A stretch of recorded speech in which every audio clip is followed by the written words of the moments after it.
여러분 안녕하세요. 여러분들의 궁금증을 풀어드리는 텔미지니 시간입니다. 이번 시간에는 국내선을 이용하는 고객분들을 대상으로 반려동물과 함께 비행기를 탑승하는 방법에 대해서 알아보도록 하겠습니다. 그럼 따라보시죠.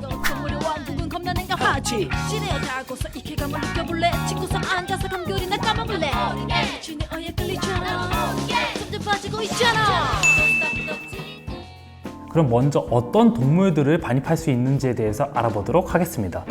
진에어는 총 3가지 동물에 대해서 기내로 반입을 허용해주고 있는데요. 생후 8주 이상의 개, 고양이, 그리고 애완용 새가 반입이 가능하다는 점을 참고해 주시면 좋을 것 같고요. 그 외에 다른 동물들 같은 경우에는 반입이 불가합니다. 또 여기서 주의해야 될 점이 하나 있습니다. 카운터에서 수속을 하기 앞서 반려동물 운송 서약서라는 것을 한 장 작성을 하고 제출을 하셔야 됩니다. 근데 여기에 있는 항목 중에 아니오라고 체크되는 부분이 있을 경우 비행기에서 탑승이 불가할 수 있으니 이 점 참고해 주시면 감사하겠습니다. 이 해당 내용에 대한 자세한 부분은 홈페이지에서 자세하게 확인할 수 있으니 이 점 참고해 주세요. 그 외에 추가적으로 또 주의해야 될 사항이 하나 있는데요. 바로 제주도로 여행을 떠나는 경우입니다. 애완용 새를 같이 여행을 하실 경우에는 주의사항이 하나 있는데요. 도착지가 제주도인 경우에는 이제 반드시 출발 7일 전에 동물위생시험소에서 사전 신고를 한 후에 승인을 받으셔야지만 제주도로 반입을 하실 수 있다는 점을 참고해 주시면 좋을 것 같습니다. 다음으로는 여행 전 꼭 확인해야 될 사항에 대해서 말씀드릴 건데요. 반려동물은 1인당 총 1마리까지만 반입이 가능하고 용기 포함해서 총 무게가 7kg 이하여야 됩니다. 하지만 여기서 예외적인 사항이 있는데요. 한 쌍의 새 혹은 6개월 미만의 개 2마리, 고양이 2마리의 경우에는 하나의 운송용기에 넣어서 운송이 가능하게끔 되어 있습니다. 다만 하나의 운송용기에 넣었다고 해도 한 마리로 선정되는 게 아니라 2마리로 선정이 되고 이 경우에는 2마리에 대한 금액을 결제해야 된다는 점도 참고해 주시면 감사하겠습니다. 그리고 추가적으로 또 말씀드릴 사항이 있는데요. 기내에 같이 탑승할 수 있는 조건을 갖췄다 하더라도 기내에 탑승할 수 있는 반려동물의 수가 기종별로 제한이 되어 있습니다. 이 B737 소형기 같은 경우에는 최대 6마리, B777 중대형기죠. 중대형기 같은 경우에는 최대 10마리까지 기내에 반입을 허용해주고 있기 때문에 이 탑승 조건에 충족하였다 하더라도 사전에 신청한 수에 따라서 탑승이 불가한 경우가 있다는 점도 참고해 주시면 감사하겠습니다. 그 다음으로는 운송용기 사이즈에 대해서 말씀을 드리도록 하겠습니다. 이 운송용기 같은 경우에는 소프트 혹은 하드 케이스 둘 다 사용이 가능하고요. 세변의 합은 휴대수화물과 동일하게 115cm 이하여야 되는데 여기서 주의해야 될 점은 높이가 소프트 같은 경우에는 26cm, 하드 케이스 같은 경우에는 20cm로 저희가 지정을 해두었습니다. 이 높이가 고정된 이유는 앞좌석 의자 밑에 반려동물이 포함된 운송용기를 보관해야 되기 때문에 이 부분은 한 번 더 참고해 주시면 좋을 것 같아요.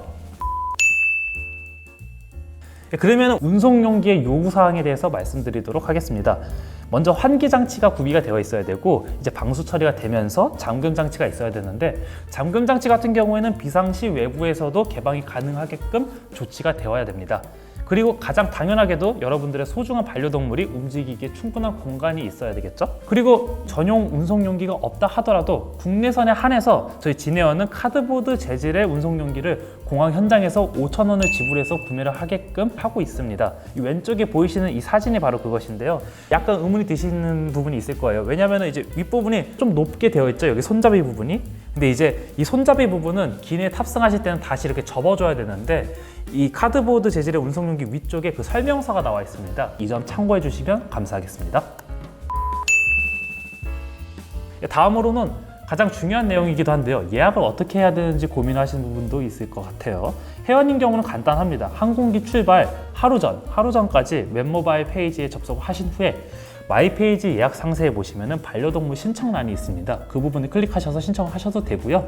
혹은 고객서비스센터에 연락을 하셔서 신청이 가능하다는 점도 참고해 주세요. 비회원 같은 경우에는 똑같이 출발 하루 전까지 이제 홈페이지가 아니라 고객서비스센터로 연락을 하셔서 신청을 진행하실 수 있습니다. 그 외에도 이제 공항 현장에서 출발 당일에 동반 조건을 충족하시면은 현장에서도 이제 예약 후에 탑승이 가능한데 여기서 주의하실 점이 하나 있어요. 아까 제가 사전에도 신청이 가능하다고 말씀드렸잖아요. 그래서 이제 반려동물과 함께 여행하시는 다른 고객분들이 미리 예약하신 경우에는 기종별로 마리수 제한치가 있기 때문에 탑승이 불가하는 경우가 있습니다. 그렇기 때문에 되도록이면 사전에 미리 신청을 해서 여유롭게 공항에 오셔서 반려동물과 함께 비행기를 탑승하시는 것을 추천드리겠습니다. 그리고 아까 말씀드렸다시피 수속할 시에 반드시 반려동물 운송 서약서를 작성하셔야 된다고 말씀드렸는데요. 그렇기 때문에 웹모바일 체크인이라든지 키오스크 체크인이 불가능하게끔 되어 있습니다.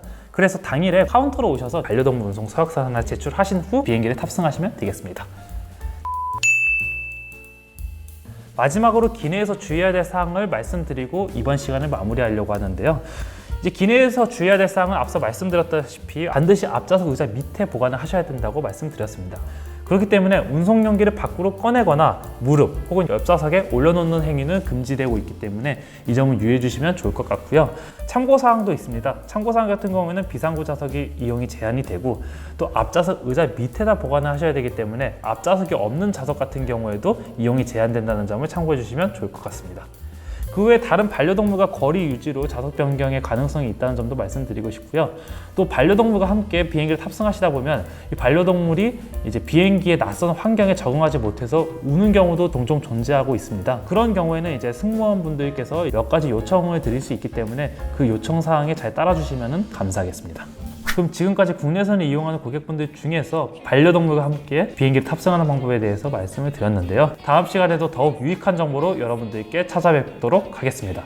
감사합니다.